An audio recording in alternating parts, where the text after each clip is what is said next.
May 2014 in Arizona greeted us with unusual morning heat. At 18 Mountain View Street in suburban Phoenix, sunlight was already streaming into my kitchen.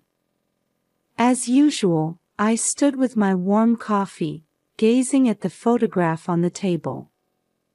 It captured 2-month-old Tommy, my son Daniel, and his wife Rebecca, their faces glowing with smiles that seemed to overflow with hope for the future.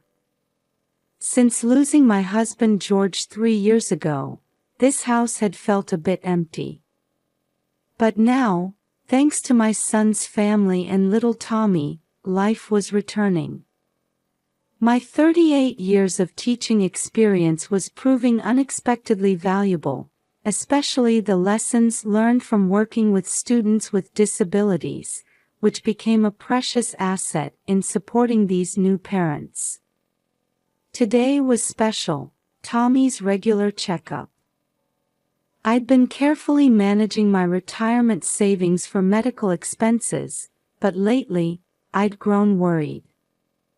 More and more tests weren't covered by insurance. Morning, Mom. Up early as usual. Turning to the voice behind me, I saw Daniel standing there. As the founding CTO of Phoenix Tech Solutions, a rising IT startup in Phoenix, he cut a sharp figure in his perfectly pressed navy suit, latest iPhone in hand. The slight wrinkles on his forehead seemed to tell of recent work pressures. I'd heard rumors that the company wasn't doing well. But my son kept up his brave face, typical of his perfectionist nature that feared admitting failure. Is Tommy still sleeping? No, Rebecca's dressing him. Seems she's taking her time choosing the perfect outfit for today's Instagram post. I couldn't help but sigh at those words. Rebecca, raised in wealth, couldn't lower her living standards even after marriage. Dreaming of becoming a mommy influencer, her follower count was steadily growing, along with the expenses of keeping up appearances. We're ready. Tommy looks absolutely angelic today. Rebecca descended the stairs, every inch the perfect celebrity mom in her Ralph Lauren dress, Hermes scarf, and Jimmy Choo flats. Tommy was dressed in a pale blue baby Dior romper. He looks adorable, I said, though my eyes were drawn to where the price tags had been removed. These expenses surely couldn't be covered by Daniel's salary alone. Was this why he'd been working such late hours lately? In the car heading to Mayo Clinic, I kept glancing at the photo.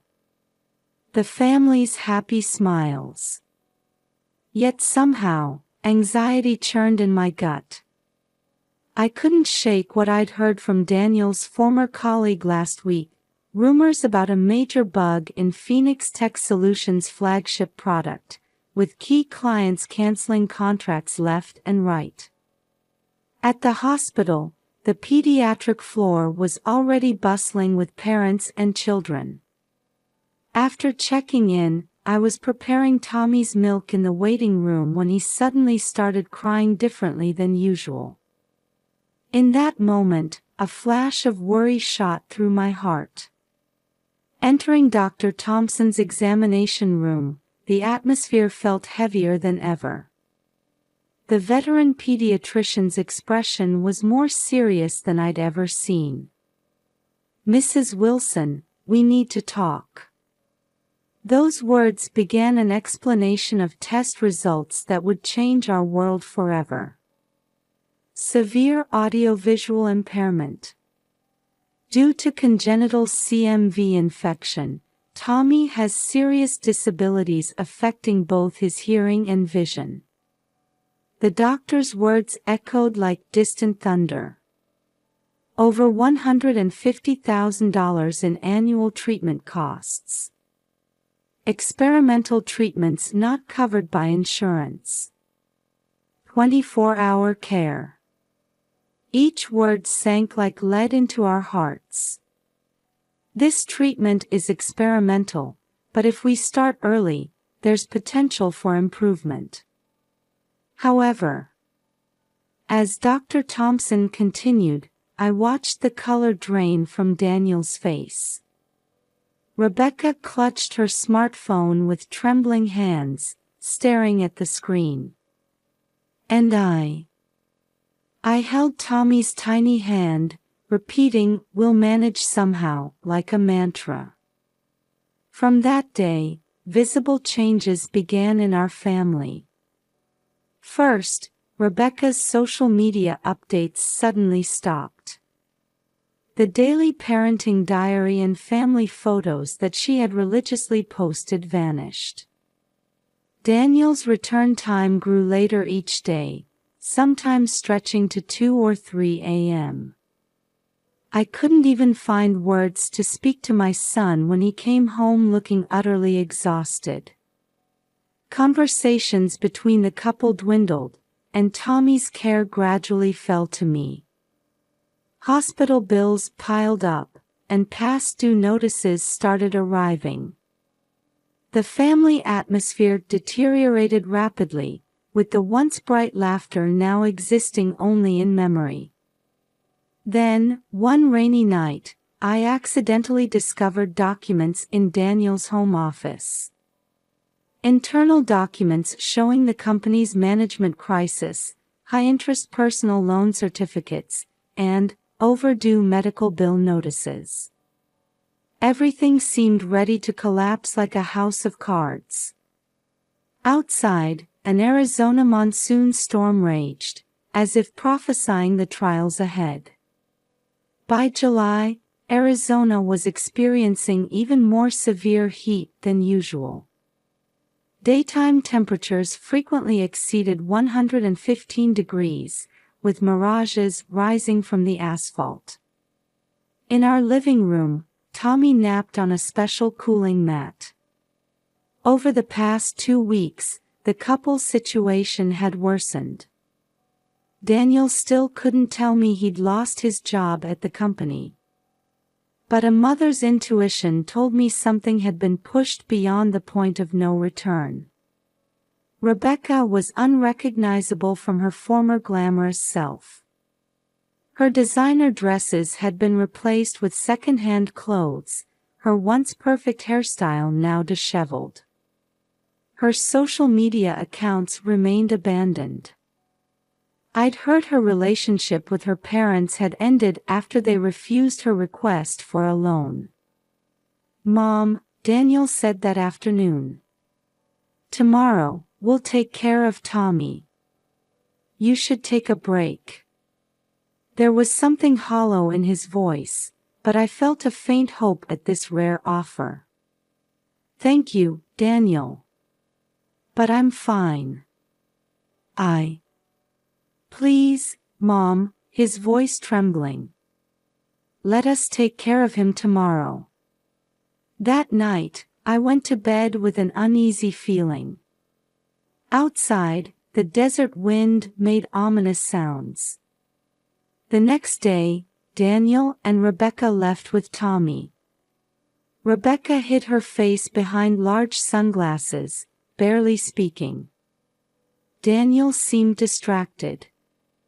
"Are you feeling unwell?" I asked. "I'm fine. Just tired," Rebecca answered softly. I hugged Tommy then. Tighter and longer than usual, as if sensing it might be the last time. "We'll be back," were the last words I heard from my son. 2 a.m. On a gravel road off Route 66. An SUV stopped in the desolate desert, illuminated only by moonlight.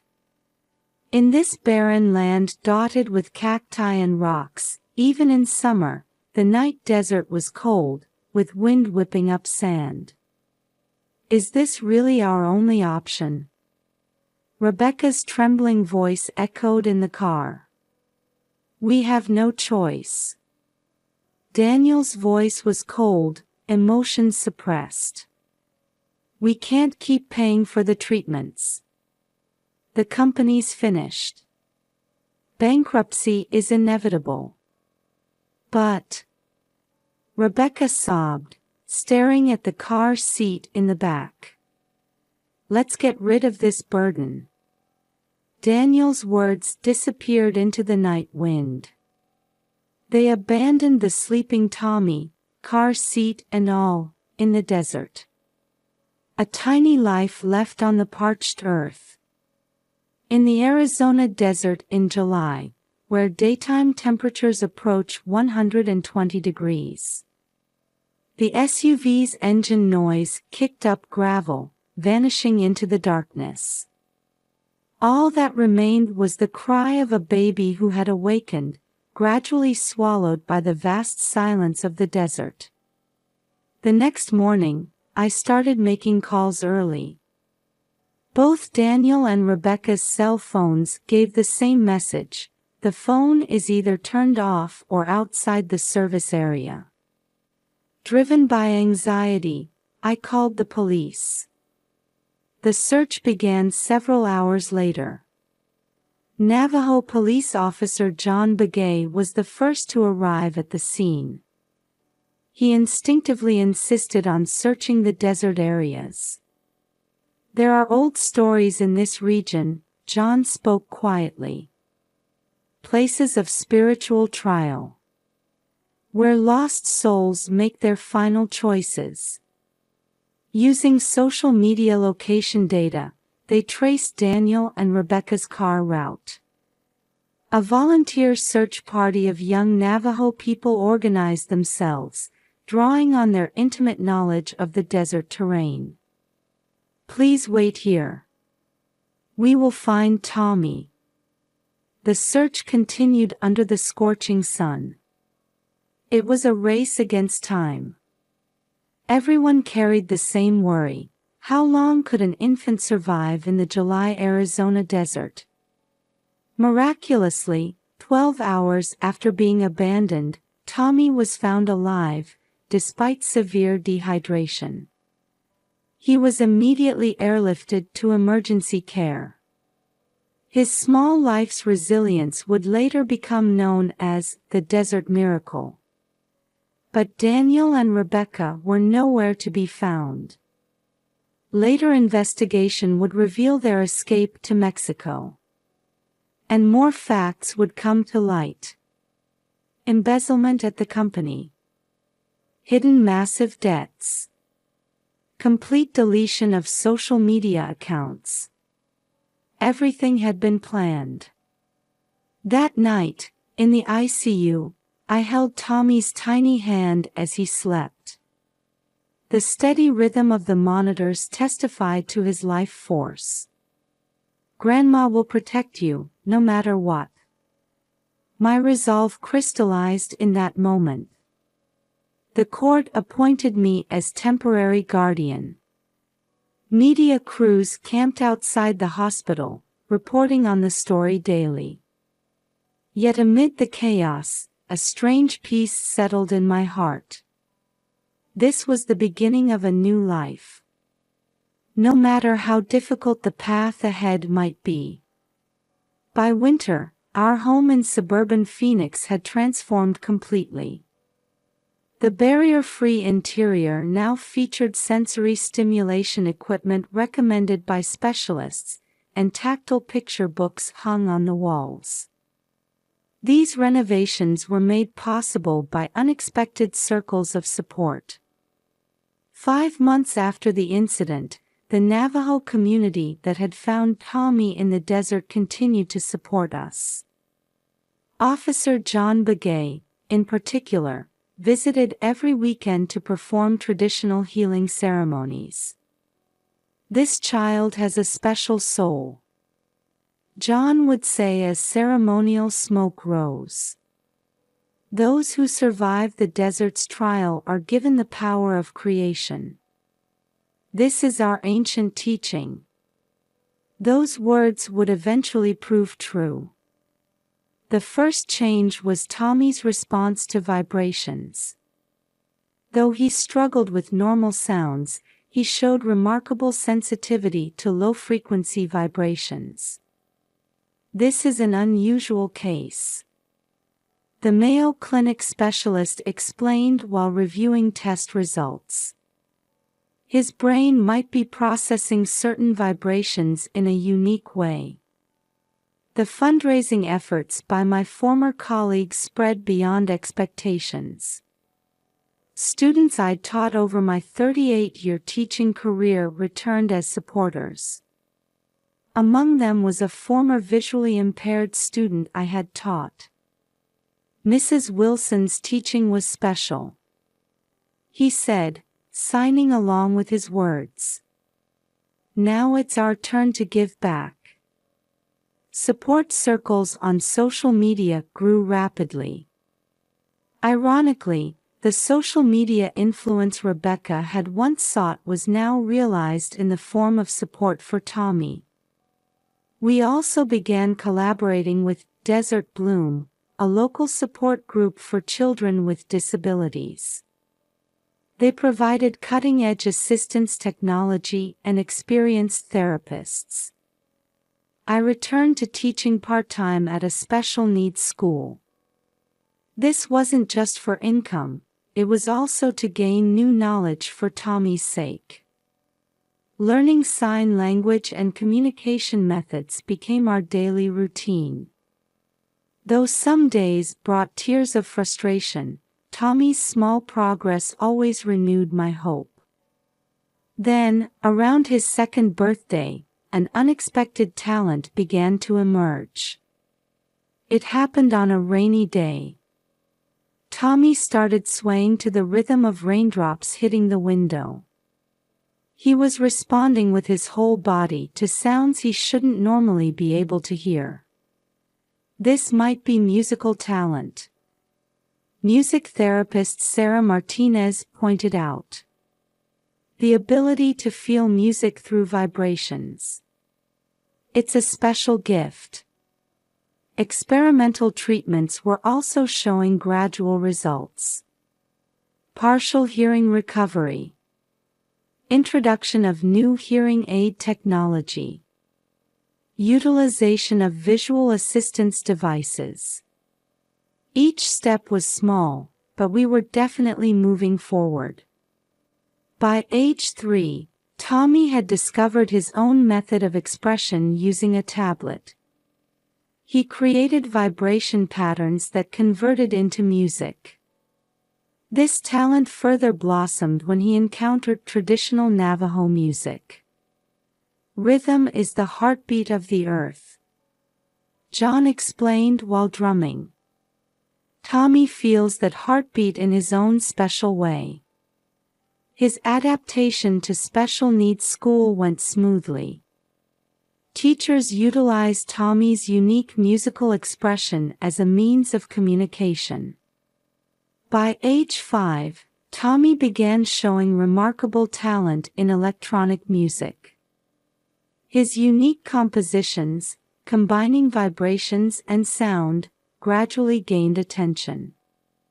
His music videos on YouTube received unexpected responses. Messages poured in from families with disabled children, saying they found hope in his work.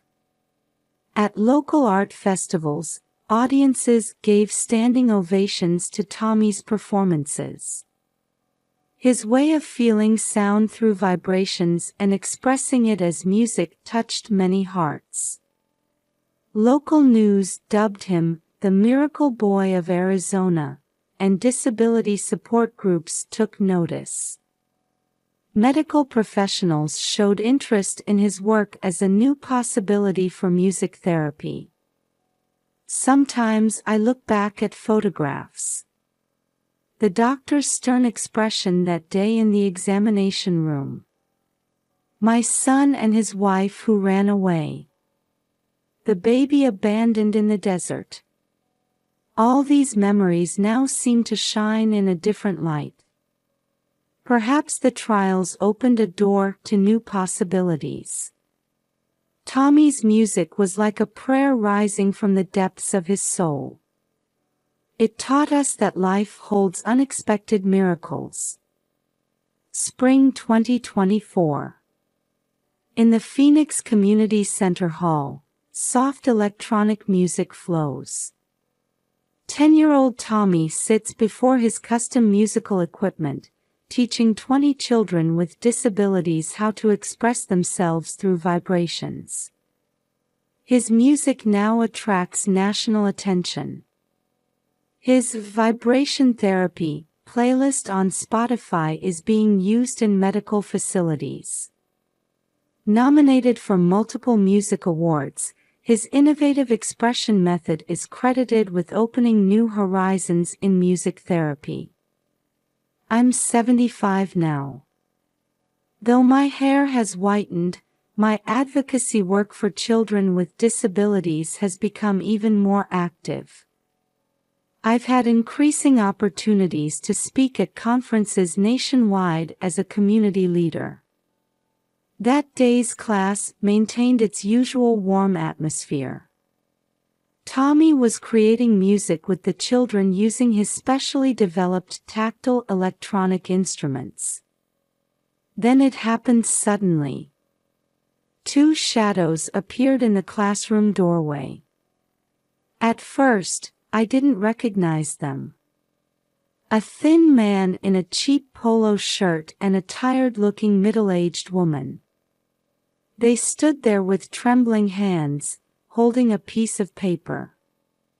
But when the man spoke, my blood froze. Mom. Tommy.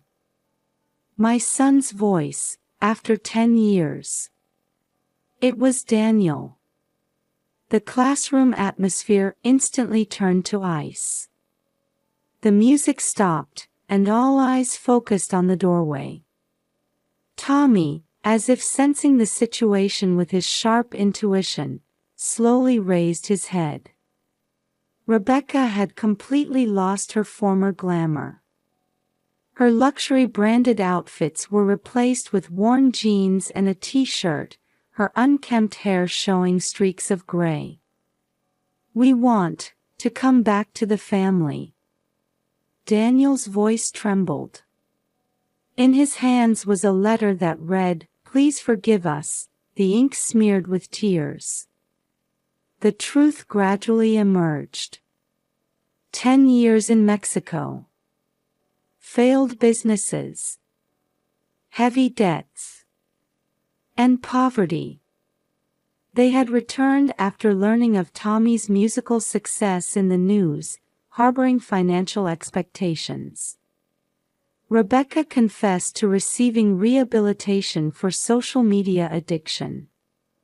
Her obsession with projecting a perfect family image had driven her to the edge. And then came the most crucial moment. Tommy's response.